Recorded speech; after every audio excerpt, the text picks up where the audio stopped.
She pressed the headset tighter against her ear, straining. A crackle, a burst of static, then silence. And just when the others had given up listening, her voice cut through. It wasn't loud. It wasn't commanding. It was almost broken, like a thread of sound pulled from the edge of despair. But it was there. Her signal. The one they thought they'd lost. The room froze. Eyes turned to the comms officer, then to the commander. No one spoke. Because for hours hope had been bleeding out of them. For hours they'd accepted she was gone. And now, why was she still alive? And how had she found the strength to speak? She lay in the dark, chest pressed against the cold concrete, her rifle slung against her shoulder. The room smelled of dust, cordite, and blood. Every breath was sharp, shallow. She knew they were still out there, hunting, waiting. The radio in her pack had been dead for nearly a day. Batteries drained. She had tried again and again to spark life into it, knuckles bruised from slamming it, voice hoarse from whispering into nothing. And yet, when the world inside her had grown quiet, when her own heartbeat seemed like the only sound she owned, something had shifted. A flicker of life, a pulse in the machine, a whisper of connection. She hadn't said much, just coordinates, just enough. But the sound of her voice had torn through the silence of an entire command post, hundreds of miles away. And for the first time in days, someone had hope again. But what she hadn't told them, not yet, was that she wasn't alone in that ruin. Someone else was breathing in the dark. She had joined the army young. Too young, her mother had said, too stubborn to listen. She carried her father's watch on her wrist, scratched, old, still ticking. It was all she had left of him. He died in a war that wasn't supposed to happen, in a place most people couldn't even find on a map. She promised herself she wouldn't end up the same. She wasn't there to die. She was there to prove something. But to who? Her country, her unit, herself. The truth was harder. She was there because silence had swallowed her family whole, her mother's silence, her own silence at the funeral, and she had decided then that she would never be silent when it mattered. But in this mission, silence had been all she had left. The team was gone. The building was surrounded. She had no exit, no guarantee the voice she sent across the void would even be heard. And yet in the end they had heard. The first man to reach her voice wasn't a rescuer. He was one of them. Boots scraping across broken glass, rifle angled, shadow cutting through the fractured light. She pressed her cheek to the cold ground, eyes on the crack beneath the door. One pair of feet, two, then silence. Her hand hovered over the trigger. She could feel the sweat pooling in her palm. Her finger trembled not from fear, but from the unbearable weight of choice. Pull it now and she'd live another second, maybe two. Wait and she might never live at all. But as the boots shifted, she heard something, a whisper, not in her language, not meant for her, a boy's voice, high-pitched, fragile, afraid. And her world turned upside down. Because in that moment, she realized she wasn't the only one trapped in this wreckage. Back at command, the officers argued. Should they risk a team to get her out? The maps showed hostile patrols, mined roads, ambush points waiting like jaws. Some said she was already gone. Others said it wasn't worth it. But there was one sergeant, gray hair, scar on his cheek, quiet eyes, who leaned forward and asked a question no one else had. What if she's not alone? No one answered. Because no one wanted to believe it. She had made her choice. The boy was maybe 10, maybe younger, dirt streaked across his face, eyes wide, unblinking. He didn't cry, not once, but the way he held his knees to his chest told her enough. He'd been down here for days, maybe longer. She didn't ask why, didn't ask how. She just gave him water, the last she had. And when he drank, she felt something she hadn't felt in weeks, something raw, dangerous. Hope. But hope was fragile. And if command knew she'd compromised the mission for a child, would they still come? Would they still care? Hours turned into days. Her body weakened. The boy barely spoke, but when he did, his words were sharp like glass cutting through silence. He asked about her father, her mother, why she was here. She couldn't answer him, not fully. Instead, she told him about the sky, about oceans, about music. He listened, eyes wide as if those things were from another world. And in a way, they were. Every night she pressed the broken radio to her lips, whispering fragments, coordinates, pieces of herself. She didn't know if the words reached anyone, didn't know if the signal still lived. But then one night the static cleared, and a voice came back. They were coming. But here's the truth she never told anyone. She almost didn't answer. Her throat closed, her chest shook. Because the thought of rescue meant she had to believe she could still leave this place.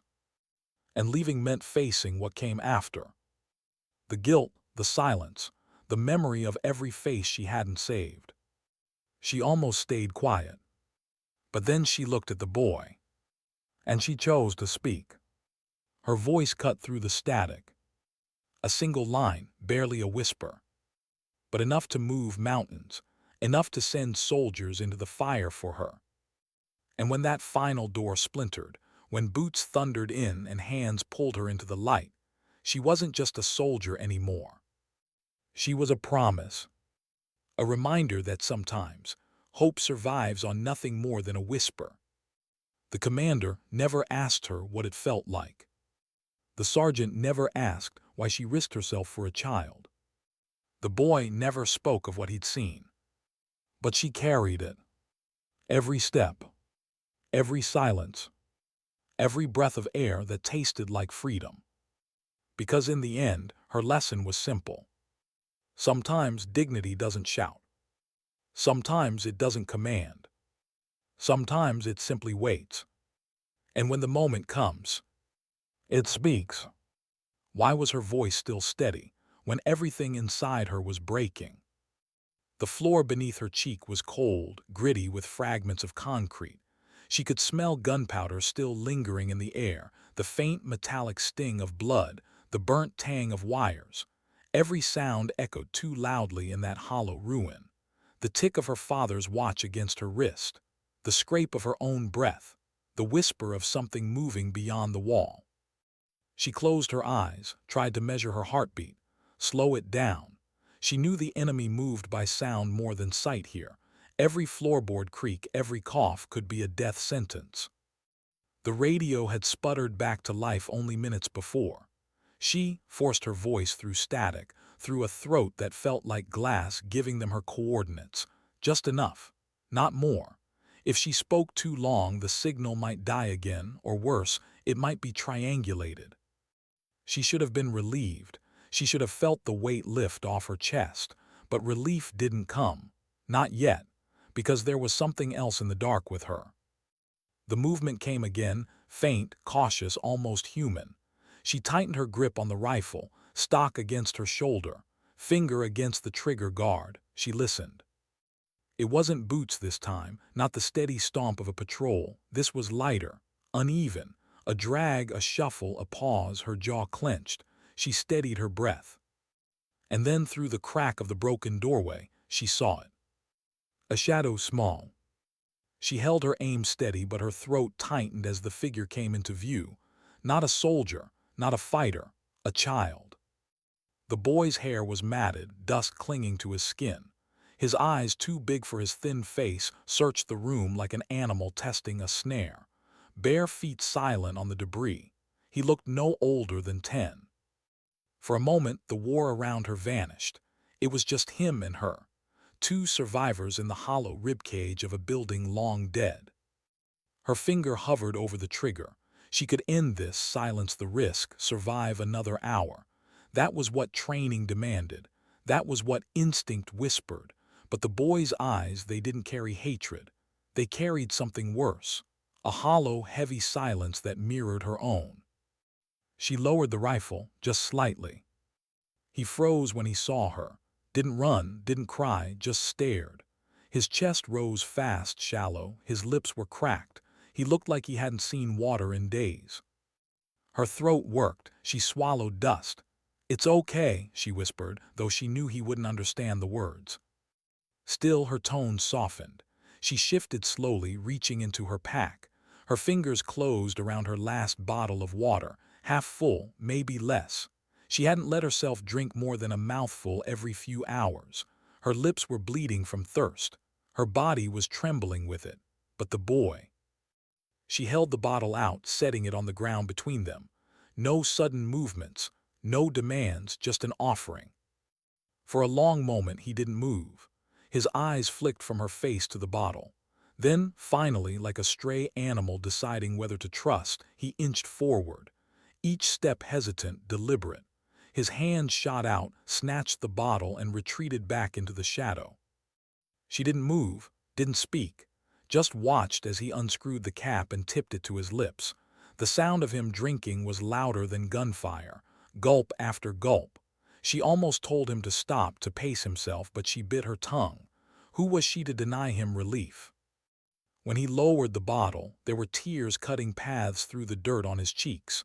Not from crying, from the shock of living again. She felt something stir in her chest, something dangerous, something she had buried beneath training, beneath silence. Hope. But hope was fragile here, fragile and deadly.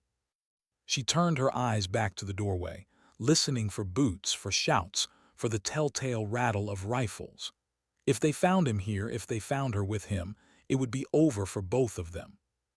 Her thumb brushed against her father's watch. The old, scratched face ticked steadily, a reminder of time slipping, a reminder of the promise she had made long ago, never to be silent when it mattered. But what if silence was the only thing keeping them alive? The boy set the bottle down. His eyes stayed on her rifle, on her uniform. His lips parted. A single word came out, cracked, uncertain. She didn't understand it, but the tone was unmistakable. A question. She wished she had the words to answer. To tell him she wasn't here to hurt him. That she wasn't his enemy. That she had once been a child too, sitting in a living room with a folded flag on her lap, wondering why the world had stolen her father. Instead, she just nodded, slowly. Something in his shoulders loosened. Not trust, not yet, but something close enough. Her stomach knotted, because now survival wasn't just her fight anymore. Back at command, the room was chaos. Officers hunched over maps. Radios buzzed. Some voices called her signal a miracle. Others dismissed it, said it could be a trap, an enemy ploy. But one man, the older sergeant with the scar on his cheek, leaned over the table, eyes locked on her coordinates. His voice was low, steady. "She's alive, I know it." The commander shook his head. "Even if she is, extraction suicide. Roads are blown, every approach is covered. We lose more men trying." The sergeant didn't flinch. "Then we find another way. She wouldn't have sent that signal unless it mattered." The room went quiet, because everyone knew what he meant. She wasn't the type to ask for help. If she had broken silence, it was for a reason. But none of them knew about the boy. Not yet. That night in the ruin, she couldn't sleep. Every time her eyes closed, she saw faces. Her squad. Men and women who had been beside her hours before everything went wrong. She heard the blast again. Felt the floor drop beneath her. Remembered the silence after, when she called their names and no one answered. Her chest tightened. She pressed the heel of her hand against her mouth to keep from making a sound. The boy was curled in the corner, knees to chest, eyes half shut but never fully. Survivors didn't sleep, not deeply. She watched him, his small frame, his thin wrists. She wondered if his family had been here when the bombs fell, if he had seen what no child should see. She wanted to ask, but she didn't, because she wasn't sure she could bear the answer. Instead, she whispered to herself, stories, fragments, the ocean, the smell of salt, music drifting out of her father's radio on Sunday mornings. She whispered softly, not knowing if he understood, but after a while his breathing slowed, his body eased, and for a brief, fragile moment he slept. Her eyes burned. She turned her face away, ashamed of the wetness on her cheeks. Because she had promised herself she wouldn't feel this, wouldn't let herself carry anyone else, not after losing so much already. And yet here he was, a boy in the dark, and her last bottle of water was already half gone. Dawn came gray and thin. The sound of distant trucks echoed through the broken streets. She crouched by the shattered window, eyes scanning. Convoys, patrols, too many to count. The city was theirs now. She thought about transmitting again, thought about whispering into the radio, but she hesitated, because now it wasn't just her coordinates she'd be giving, it was his, and if rescue failed, he would die because of her. She closed the radio, hands shaking. The boy stirred behind her. His voice was soft, unsure. He said something again, a word she couldn't catch. She turned. His eyes were on her, waiting. And in that silence, in that unspoken question, she understood. He wasn't just waiting for rescue, he was waiting for her. And that terrified her more than the patrols, more than the silence, more than the thought of dying in this ruin. Because now she wasn't just fighting to survive. She was fighting not to fail him. What kept her from calling again? The radio was right there, tucked beneath her arm, the broken casing taped together with cloth. Every instinct told her to reach for it, to whisper into the static, to remind command that she was alive. But her hand wouldn't move, because now the message wouldn't just carry her voice, it would carry the weight of another life. And she didn't know if command would care. The boy watched her from the corner of the room, his knees hugged tight to his chest. He hadn't said a word since dawn. His eyes followed every sound outside, the rumble of trucks, the sharp cracks of distant gunfire, the shuffle of boots on rubble. He didn't flinch, didn't cower, just listened, as if danger had become ordinary. She wanted to ask his name. She wanted to know who he had been before the war, but names meant attachment. Attachment meant pain, and pain was already threaded through every breath she took. Her lips were dry, cracked from thirst. She took a sip of the water bottle, swirled it in her mouth before swallowing. Then she held it out. The boy stared at her hand. She pushed it closer. His small fingers closed around it and he drank. She turned her face away, ashamed of how much it hurt to give that bottle up. She hated the selfish flicker of resentment that rose in her chest. She was a soldier, trained to give, to protect, to sacrifice. But training didn't erase hunger. Training didn't quench thirst. Her father had once told her something, long before the war. Sitting on the porch, his old watch ticking in the dusk, he had said, "The hardest battles aren't the ones with guns. They're the ones inside your own chest." She hadn't understood then. She did now. At command, the debate raged. "She's alive," the sergeant said again, jabbing his finger at the map. "Her signal was weak, but it was hers. I know her cadence. I know her voice. We can't leave her there." The commander rubbed his temples. "You want me to send more men into a city crawling with hostiles, mined roads, no air cover and no safe extraction, for one soldier?" "Not just one," the sergeant muttered under his breath. The commander's eyes narrowed. "What?" The room stilled. The sergeant exhaled, leaned on the table. His scarred face looked older under the fluorescent lights. "She wouldn't have broken silence just for herself. She's too damn stubborn for that. If she sent coordinates, there's a reason." Murmurs spread through the room. Officers exchanged uneasy glances. "You're suggesting she's compromised," one of them said flatly, "or protecting an asset. Either way, it complicates extraction." The sergeant's voice dropped lower, steadier. "Or maybe it means she found something worth saving." No one answered. That night she listened to the boy breathe. Slow, shallow. He was asleep, his head against the wall. She envied him. Sleep was a stranger to her now. She sat with her back to the door, rifle across her knees. Every creak of the building made her tense. Every gust of wind through the cracks felt like a warning. Her hand drifted to her watch, her father's watch. The tick was faint but steady. She remembered the day she had stolen it from his dresser, a week before he deployed for the last time. She had kept it on her wrist during the funeral, during the folding of the flag, during the silence that followed her mother's breaking. She wore it now not as a charm, but as a weight, a reminder of what silence cost. She thought about her squad, the laughter in the Humvee before the blast, the way Martinez had hummed under his breath when he was nervous, the way O'Connell had carried photos of his daughters in his chest pocket, pulling them out whenever the silence between firefights grew too heavy. They were gone, their voices silenced, and she was still here. Why her?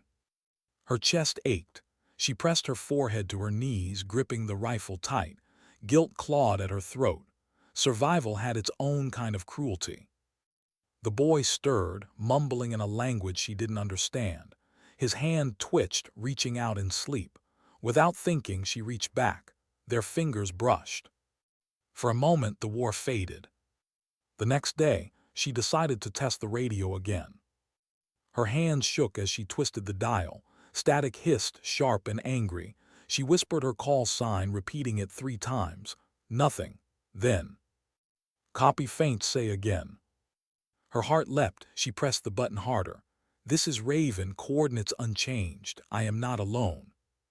The static roared back. The signal wavered, dying in and out.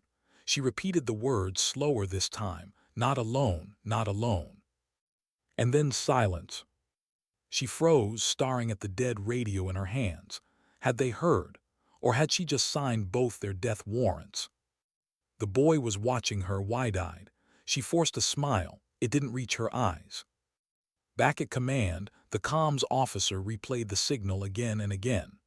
The words were broken, warped by static, but the phrase was clear enough. I am not alone. The room erupted. Hostage. Civilian. Enemy combatant.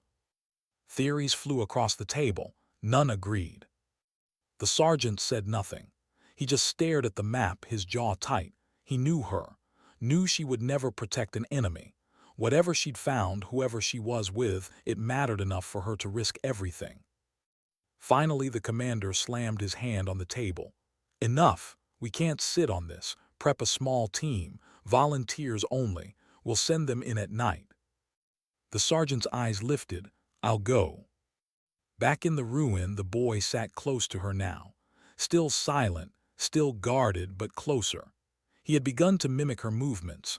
The way she checked her rifle, the way she listened at the wall, the way she kept her breath quiet when trucks passed outside.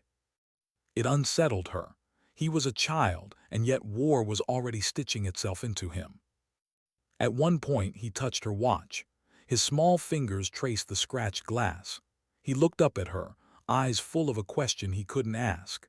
She swallowed hard, then turned her wrist so he could see the tick of the hands. She tapped her chest, then pointed at the watch. Her father. She hoped he understood. He nodded slowly, as if the gesture alone told him enough. Night fell heavy. The city outside grew restless. Gunfire echoed in bursts. Distant screams cut through the wind. She sat awake, the boy pressed against her side for warmth. She thought about what would happen if rescue came. Would they take him too? Or would they leave him here, another ghost in a city already full of them? Her chest tightened. She had carried orders all her life. But if the order came to leave him, could she? Her father's voice whispered in her memory. The hardest battles are the ones inside your own chest. She closed her eyes, held the boy closer, and waited.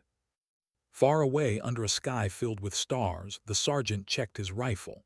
His small team moved silently through the dark, faces grim. They knew the odds, they knew the cost. But as they crossed into the city's broken veins, his mind wasn't on maps or routes. It was on her voice, the way it had cut through the static, fragile but unyielding. And on the words she had spoken. I am not alone. In the ruin, she jolted awake. The boy's hand gripped her sleeve. His eyes were wide, alert. She listened. Boots. Closer. Not the cautious shuffle of a child, not the distant thunder of patrols. These were heavier, measured, drawing near. Her pulse spiked. She raised her rifle. Her finger found the trigger.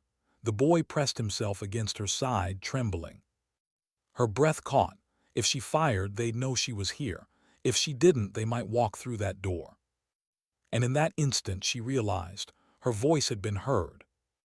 But whose boots were coming for her? Whose boots were these? The sound drew closer, steady, deliberate, not hurried. Each step crushed debris, echoing through the ruin like a heartbeat amplified. She pressed her cheek against the rifle stock, her eyes fixed on the crack of light beneath the door. The boy clutched her sleeve, breath caught in his throat. She whispered, quiet. Her voice was so low it was almost thought instead of sound. The boots stopped. Silence stretched, taut and endless. She could feel the boy trembling beside her, could feel her own pulse hammering against her ribs. If it was enemy patrol, they would sweep the building, room by room. They would find her. They would find him.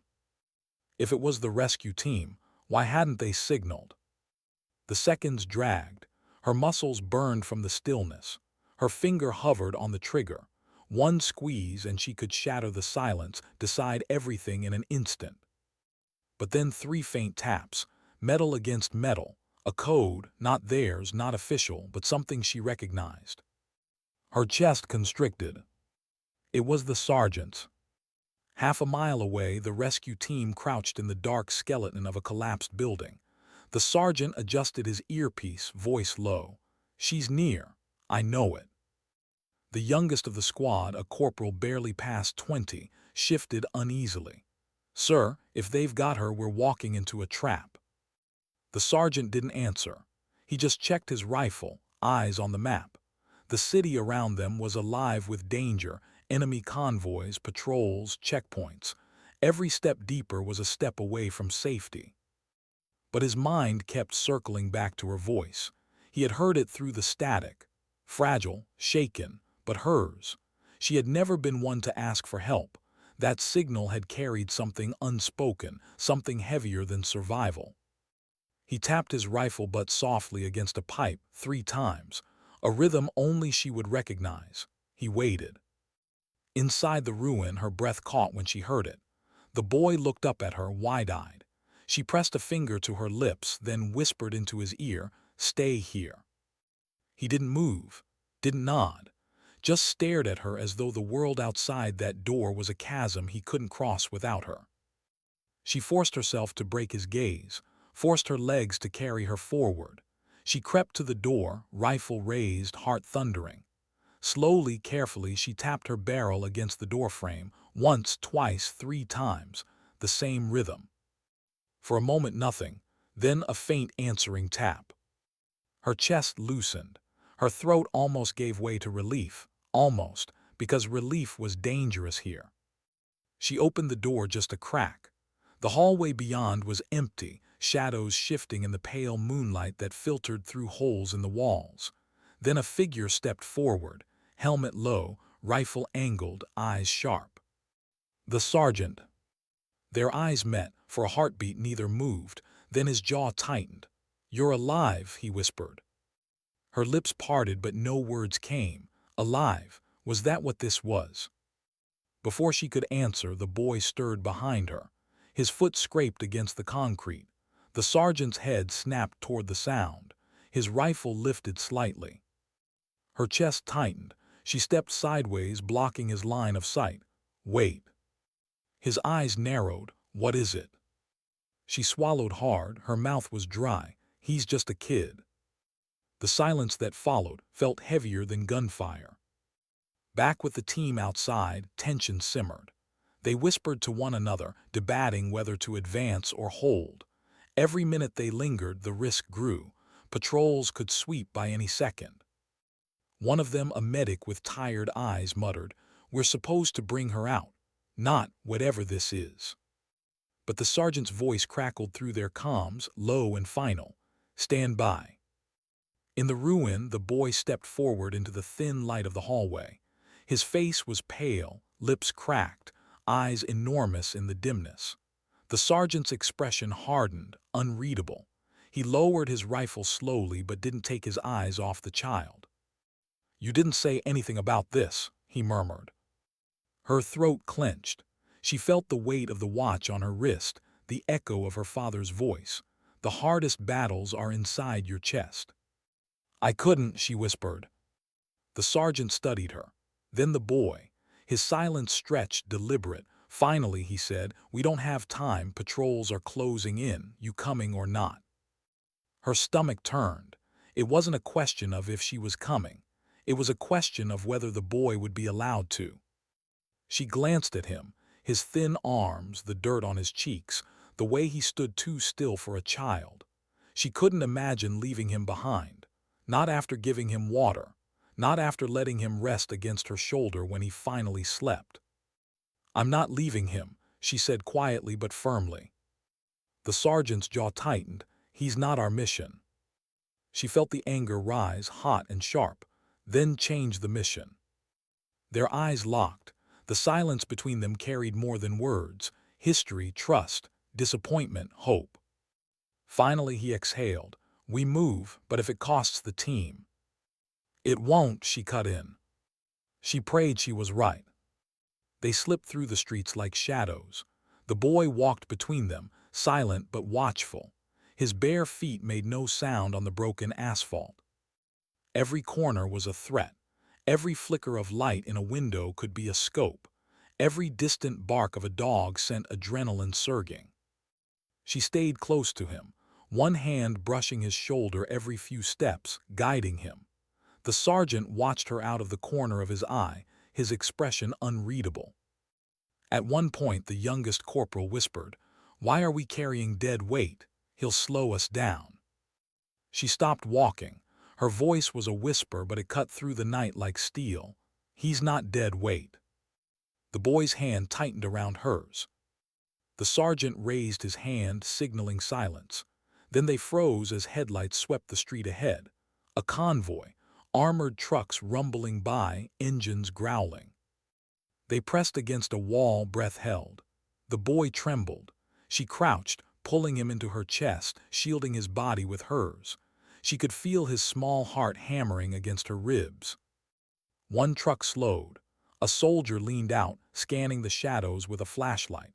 The beam passed within inches of their faces. Her grip on the rifle tightened. One shot and they'd all be dead. The light moved on. The truck rolled forward. The convoy faded into the distance. She didn't breathe until the silence returned. The sergeant's eyes met hers. He gave the smallest nod. She had protected the boy, but in doing so, she had protected them all. Hours bled together as they moved. The city seemed endless, a maze of ruin and firelight. The boy never spoke, but his silence became a presence, a third voice in their tense rhythm of movement.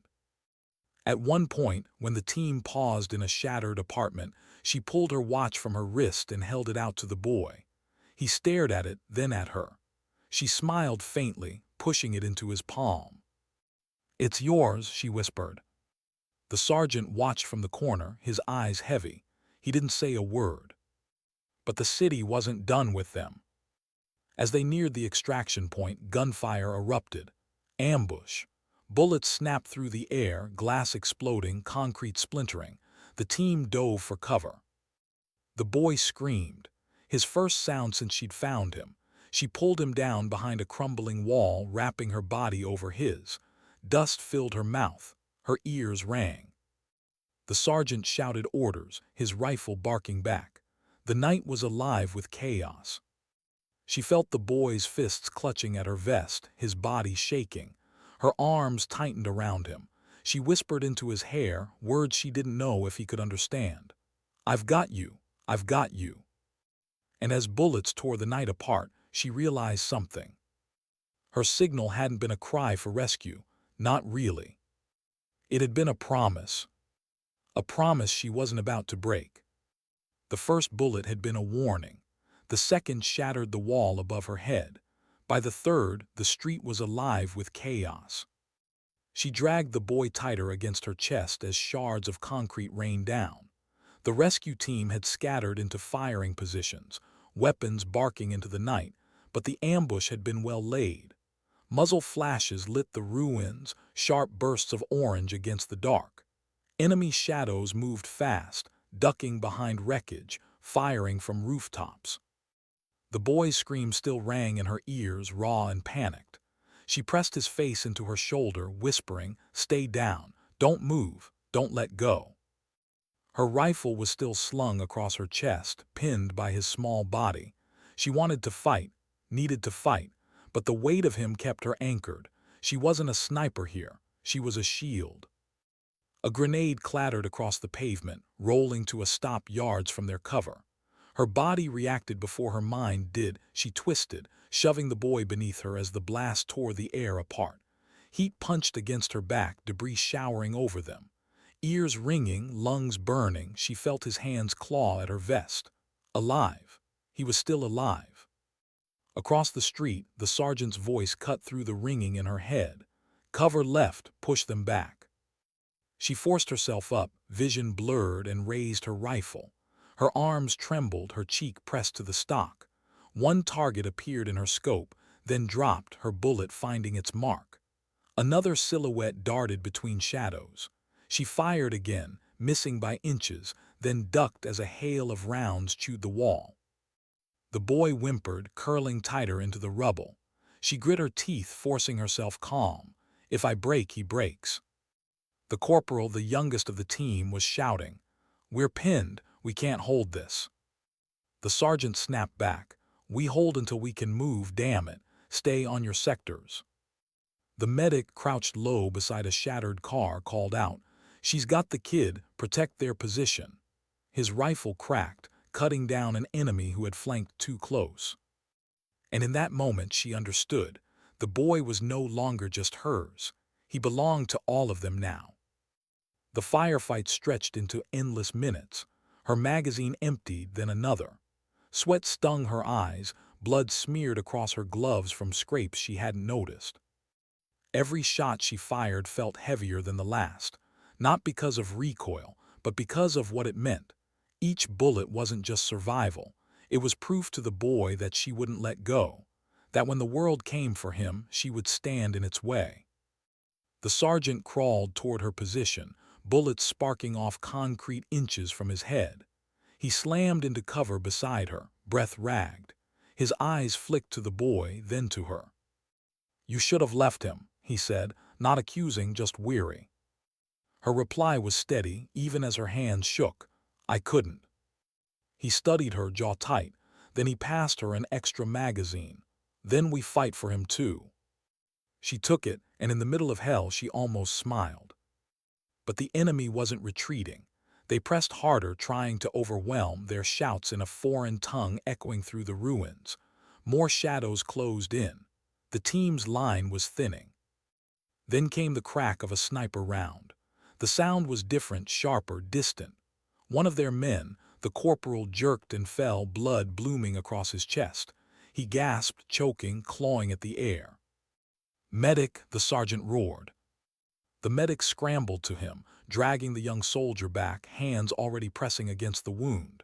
"Stay with me. Stay, damn it, don't close your eyes."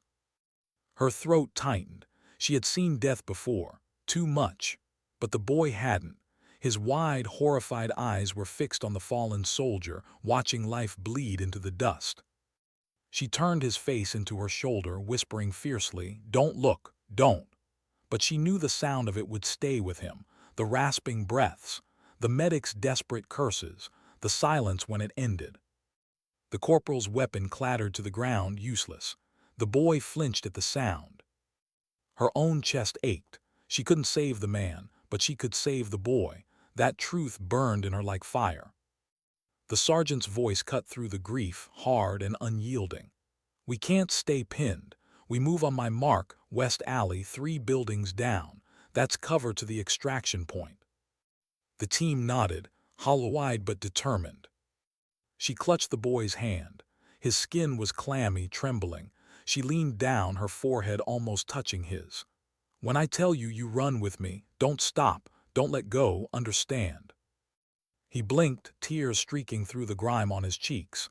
He didn't speak, but his small fingers tightened around hers. "Good," she whispered. The sergeant raised his fist. Smoke out. Canisters hissed, thick clouds blooming across the street. Gunfire rattled blindly through the haze, bullets whipping past unseen. Go, the sergeant roared.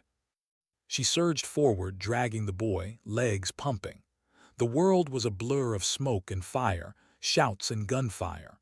Her lungs screamed, her boots pounded broken asphalt, her hand clamped so tightly on the boy she thought she might crush it. Bullets sliced the air. A teammate cried out, stumbling, hauled forward by another before they fell. The sergeant fired blindly into the smoke, covering their flank. They dove into the alley, hearts hammering, the world shrinking into narrow walls and choking dust. The boy collapsed against her, gasping. She pulled him close, pressing his face against her chest, whispering, "You're safe, you're safe." But even as she said it, she knew safety was still far away. They regrouped in the shadow of a collapsed tower, panting, battered, bloodied. One man down, another limping, his arm wrapped in makeshift bandages. The sergeant looked at her, his face carved from stone. "You've tied us to him now. Every bullet, every step, it's all heavier. You understand that?" She met his gaze, unflinching. "I do." "And you're still sure?" She looked at the boy, at the watch clutched in his small fist, the way his chest rose and fell too fast, his eyes too wide for his age. "Yes," she said softly, "I'm sure." The sergeant exhaled, long and slow. Then finally he nodded. "Then we get him out." The night carried on, every sound sharp with threat. Helicopters droned faintly miles away, too far to help. The extraction point was close, but every block between was a gauntlet. The boy never let go of her hand. Not once. Even when his legs faltered, even when she had to half carry him, he clung to her as if the moment he released her, the world would swallow him whole. And maybe it would.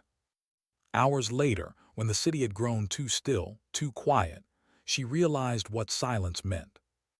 The enemy wasn't chasing blindly anymore. They were waiting.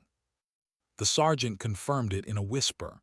"They know where we're headed. They'll choke the point. This isn't over."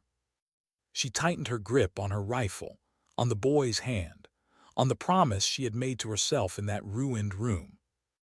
It wasn't over. Not until she got him out. How close could hope be before it turned into a lie? The extraction zone was less than a mile ahead. She could almost feel it, like heat at the edge of frozen hands. Yet every step dragged heavier, every shadow in the ruined streets a trap waiting to spring. The boy stumbled again, his small body leaning into her hip. She hooked an arm around his shoulders, half carrying him forward. His shoes had long given out, bare feet scratched and bleeding.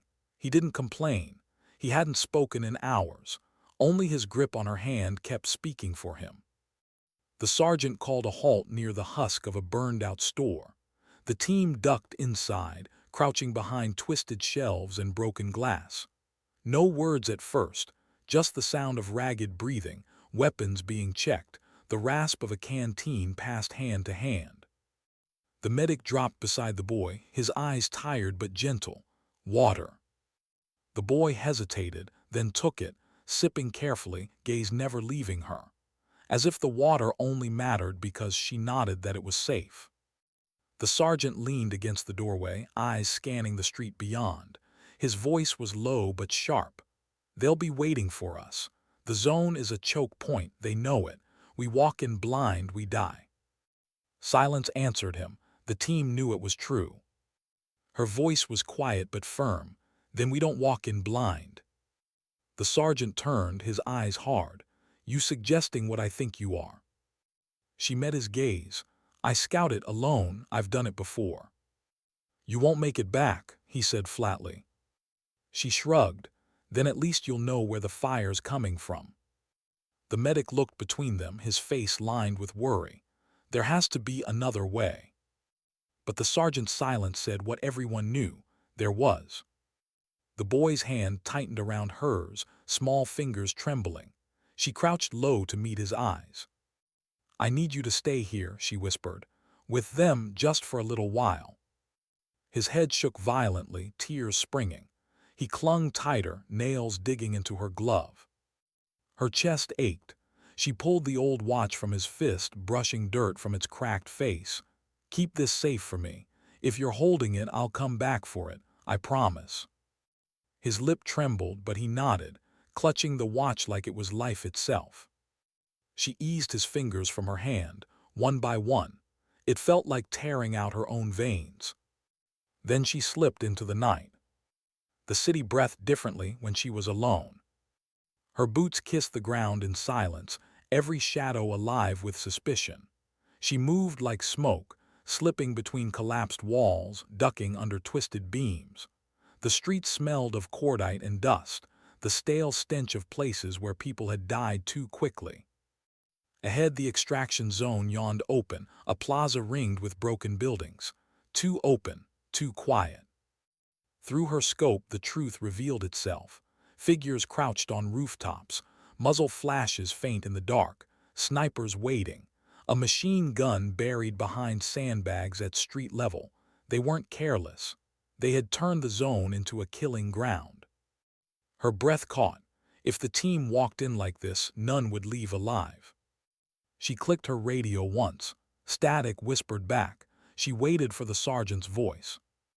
It came low and sharp. "Report." "Ambush, they've covered every angle," she murmured. "Machine gun north wall, 2 snipers east, 1 west." The sergeant swore softly under his breath. "Options." She hesitated. Her mind traced the angles, the timing. "If I can take out the machine gun, you might push through before the snipers lock in. But you be cut off," he finished. She swallowed, "Yes." The silence stretched. Then his voice came back hard. "Negative, we're not leaving anyone behind. We find another way." Her jaw tightened. Another way meant time. Time meant the boy breaking. Time meant enemies tightening the noose. Her voice cracked just slightly. "We don't have another way." Back in the burned-out store, the sergeant confronted her the moment she returned. "You think your promise to that boy gives you the right to gamble all our lives?" His words were low, sharp. "We don't trade soldiers for children. Not ever." She bristled. "So what do you suggest? We leave him, walk away like the rest of the world already has?" The room stilled. Even the medic stopped fussing with bandages, eyes darting between them. The sergeant stepped closer, his face inches from hers. His voice dropped, fierce but quiet. "I've buried too many. I'm not burying another one tonight, not even you." Her heart hammered, not from fear but from the weight of his words. For the first time she saw it, the cracks beneath his steel, the faces he carried, the ghosts that walked with him. But she also saw the boy in the corner, clutching the watch, eyes wide and terrified. She spoke softly, almost to herself. "If we don't keep promises, then what's left of us?" The sergeant closed his eyes just for a moment. When he opened them, the fight in them had shifted. Not gone, just changed. "We do this together," he said finally. The plan came alive in whispers. Smoke, diversion, overlapping fire. She would still take the first shots, cutting the machine gun's teeth. But the sergeant would push simultaneously, the team fanning to cover her flank. It wasn't clean, it wasn't safe, but nothing was. The boy reached for her hand again before they left. His small fingers pressed into her palm, shaking. She bent low, her forehead brushing his. "Hold the watch, don't let go. When this is over, I'll come back for it." His breath hitched, but he nodded. It wasn't just his promise now, it was hers too. They moved like shadows into the killing ground. The night was too still, her pulse too loud. She slid into position, rifle steady, breath measured. Through the scope, the machine gunner loomed, hunched, waiting for prey. Her finger curled around the trigger. For one heartbeat, the world narrowed to a single point. The shot cracked, echoing through the plaza. The gunner toppled. Chaos erupted. Shouts, muzzle flashes, the sudden storm of war unleashed. The sergeant's voice roared through the radio. "Push, move, move." The team surged forward, rifles spitting fire. smoke grenades billowing across the open space. She worked her scope, dropping one sniper, then another, heart hammering with every breath. But the third found her, a crack splitting the night, stone exploding inches from her cheek. She rolled, dust choking her lungs, eyes burning. The plaza was fire and thunder now. The boy's watch ticked somewhere behind her. The sergeant's men were sprinting through smoke and bullets. She pressed back into cover, chest heaving, rifle hot in her hands. And then she knew. This was the point where everything either broke or held. Her promise, their lives, the boy's future. All of it balanced on the edge of a single silence between gunshots. What does it feel like when time bends? When a single second stretches so far you can hear your own heartbeat like a drum in your chest, every thud echoing against the chaos. She felt it now. Each shot, each scream, each flash of fire cutting across the plaza. The ambush was alive. The sergeant's voice roared through smoke. Left flank suppress, push them down. Bullets tore through the haze, tracers slashing red across the dark. The team spread wide, covering each other, staggering their movement. Every step was costly. One man fell, hit in the leg, dragged into cover by another. The medic was already on his knees, hands slick with blood, muttering curses under his breath. She stayed high on her perch, the plaza spread beneath her scope like a map of life and death. The machine gun lay silent now, its operator sprawled in the dirt, but the snipers were still biting. She caught one in her crosshairs, exhaled, squeezed. His body folded, collapsing from the rooftop.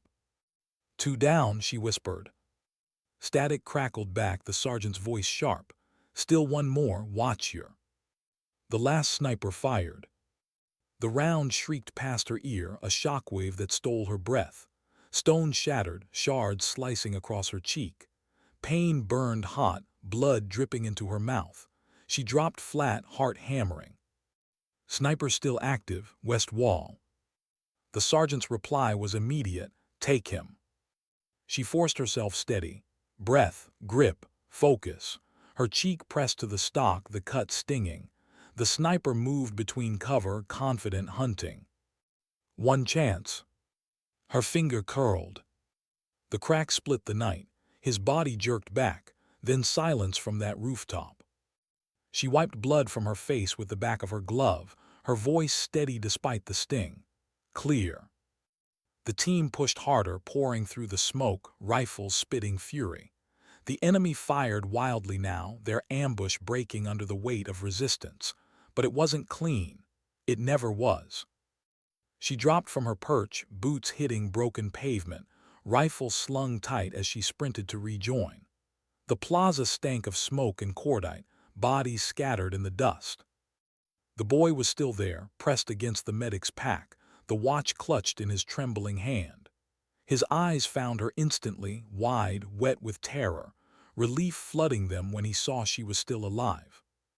She crouched, cupping the back of his head with one bloody hand. "Still with me." He nodded, mute, but his grip on the watch never loosened. The sergeant barked orders, voice raw. "We've broken through, north exit, move." The survivors rallied, sprinting through gaps in the smoke. Boots pounded rubble, rifles cracked in short bursts. She shoved the boy ahead of her, guiding him with her hand on his back. Then came the scream. One of their men, hit in the side, collapsed hard, his rifle skittering across stone. The medic dove, dragging him into cover, hands flying over the wound. "Keep moving," the sergeant roared. "We can't stop." But the man's eyes locked on hers. Blood bubbled at his lips. Don't leave me." Her stomach twisted. The boy clung tighter to her leg, shaking. The sergeant grabbed her arm, hauling her forward. His voice cut like steel. "If you stop now, we lose everyone. Move." She staggered, torn between the bleeding soldier and the boy at her side. The weight of both nearly crushed her, but she forced herself forward, whispering to the fallen man as she passed, "I'm sorry." The medic stayed behind a moment longer, fighting to staunch the wound, before dragging the soldier on his shoulders, stumbling after them. Every step forward tasted like betrayal. They spilled from the plaza into the northern alley, hearts pounding, lungs seared with smoke. The ambush was broken, but the enemy wasn't finished. Gunfire echoed behind them, shouts chased their heels. The sergeant fired blind around a corner, snapping, "They're regrouping. We've got minutes, maybe less." She glanced at the boy, muddy, bruised, still clutching the watch. His chest heaved too fast, his eyes darting wildly. "We can't run him much further," she said. The sergeant's jaw clenched. He scanned the rooftops, the broken streets. Then he spotted it, a collapsed archway, stone piled thick. He motioned sharply. "There, defensive line. We hold them, buy enough time for extraction to get overhead." The team stumbled into position, taking cover behind jagged walls. Rifles bristled over the rubble, eyes sharp on the smoke-filled street. She pulled the boy close, crouching low. His small body trembled against her armor. She brushed dirt from his hair, forcing calm into her voice. "It's almost over, just a little longer." But her heart didn't believe it, not yet. The first wave hit hard. Shadows surged through the smoke, rifles flashing. The sergeant's voice cut through. "Contact, hold the line." Gunfire thundered, muzzle flashes strobed against the ruins. She leaned over the boy, firing controlled bursts, each shot cracking sharp in the night. Enemies fell, but more pressed forward, relentless. The medic yelled over the storm, "I'm out of bandages. He's bleeding too fast." The wounded soldier's groans were soft now, fatting. The sergeant roared, "Keep him alive." But the medic's silence afterward said everything. Another ghost added itself to the sergeant's eyes. Her rifle clicked empty. She slammed in her last magazine, jaw clenched tight. The boy whimpered, covering his ears against the deafening barrage. She pulled him closer, her body a wall of flesh and armor between him and the storm. Inside, fear gnawed at her ribs, not fear of dying, but fear of failing, fear that her promise would break under the weight of this night. Bullets sparked inches from her head. The sergeant fired until his barrel smoked, shouting curses between breaths. Still they came. Then above the chaos, the faint thump-thump-thump of rotor blades cut the air. Her heart leapt, extraction. Bird inbound, someone shouted, voice hoarse with disbelief. The sergeant grinned grimly, teeth flashing white in the smoke. "Hold just a little longer." The enemy pushed harder, desperate now, sensing their window closing. A grenade bounced against the rubble, rolling toward the boy. Without thought, she dove, wrapping herself around him as the blast tore fire across her back. Heat scorched her lungs, her ears rang with white noise. Pain flared hot, but he was untouched beneath her. She coughed blood, vision swimming, but her arms never loosened from around him. The sergeant hauled her up, shoving them both forward. "Go, get to the bird." The helicopter roared overhead, searchlights slicing through the smoke. Ropes dropped, whipping in the downdraft. The team surged forward, dragging wounded, firing one-handed. The boy stared at the rope, terrified, frozen. She knelt, gripping his shoulders. Her voice was fierce despite the blood on her lips. "Climb, now, don't let go, I'll be right behind you." He shook his head violently, tears spilling. "No." She pressed the watch into his palm, curling his fingers tight around it. "This will guide you. Trust it, trust me." His sobs racked his chest, but he grabbed the rope, small hands trembling, and began to climb. She covered him, rifle barking, bullets striking sparks off stone. The sergeant fired beside her, jaw clenched, eyes blazing. One by one, the team rose into the bird. The boy was pulled in, arms clutching the medic's neck. Safe, alive. Relief flooded her chest, like fire and water all at once. But when she reached for the rope, the sergeant shoved her back. "You first," he barked. She shook her head, blood dripping from her chin. "I cover, go." Their eyes locked, two wills clashing, both unwilling to yield. Then another explosion ripped the air, dust and fire swallowing the street. The choice was no longer theirs. The boy's scream carried over the roar of blades. His small face pressed against the helicopter's window, tears streaking down, his hand slamming the glass. She looked up at him, her chest torn between agony and pride. The watch gleamed in his hand, its cracked face catching the searchlight. She raised her rifle one last time, covering the sergeant as he grabbed the rope, hauling himself into the bird. Her voice whispered into the chaos, soft, almost a prayer. Stay alive. What does silence sound like after war? Not the silence of peace, but the silence of exhaustion, where even the wind feels heavy, where voices are too tired to rise. That was the sound that filled the bunker the morning after it was all over. No gunfire, no alarms, no static, only the quiet weight of survival. Sarah sat alone in a corner, her radio still in her hands. Its casing was cracked, buttons dented, the screen fogged with scratches. She traced her fingers along the familiar ridges. This piece of metal and wire had been her voice when no one else could hear her. It had been the thread between despair and survival. And now, in silence, it looked almost too small to have carried so much hope. The others moved slowly, their boots dragging, their shoulders bent under invisible weight. Some avoided her eyes, unsure of what to say. Others offered quiet nods, the kind of respect born not from speeches or medals, but from having been pulled back from the edge. No one called her a hero, and she didn't want them to. Because deep down she knew the cost of that night. She had replayed it in her head 100 times already. The faces, the decisions, the moments she could never undo. Every life saved was a victory. Every life lost was a wound. And wounds, she knew, didn't always bleed on the surface. She walked outside. The sun was just breaking over the horizon, painting the ruins in soft gold. Smoke still lingered in the distance, curling like memories that refused to fade. She pulled her jacket tighter around her shoulders and closed her eyes. For the first time in days, she let herself breathe. But the breath caught halfway. Because silence is not always peace. Sometimes it is a mirror, reflecting the battles fought inside. She thought of her brother, of the promise she had made to him long before she ever wore the uniform. No matter what, I'll be there. I won't vanish. He never lived long enough to see her keep it. And yet here she was.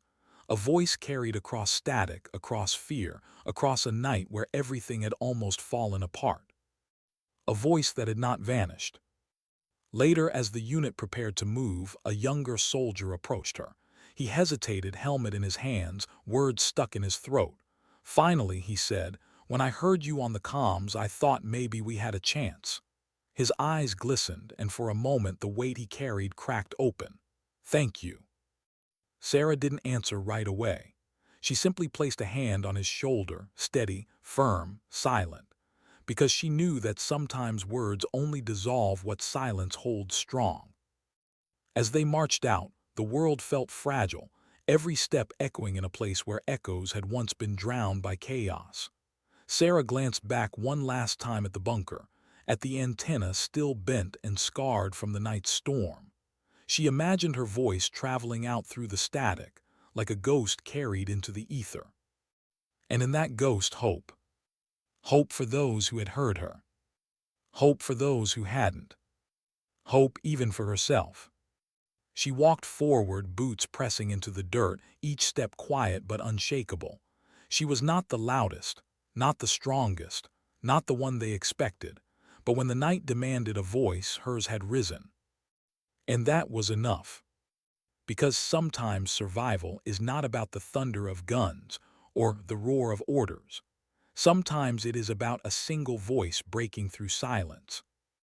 And sometimes dignity doesn't speak. It simply acts.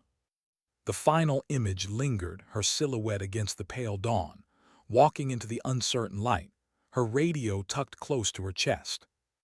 A reminder. A truth. A promise kept. That night, hope had started to fade. And then her signal arrived.